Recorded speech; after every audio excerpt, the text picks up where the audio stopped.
இடங்கழியார் கொடும்பாளூர் அரசர். இவரது அரசாட்சியில் ஒரு சிவனடியார் அடியவர்களுக்கு திரு அமுது ஊட்டி வந்தார்.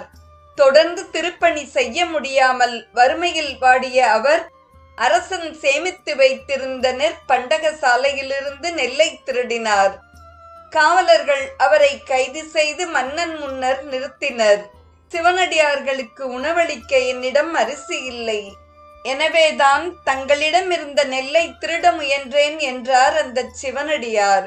உடனே இடங்கழியார் தாமும் சிவனடியாராக இருந்த காரணத்தால் நெல் மட்டுமின்றி இதர நிதி பண்டாரங்களில் உள்ள பொருட்களையும் கூட அடியவர்களுக்காக இனிமேல் நீங்கள் தாராளமாக எடுத்துச் செல்லலாம் என்று அனுமதி அளித்தார்.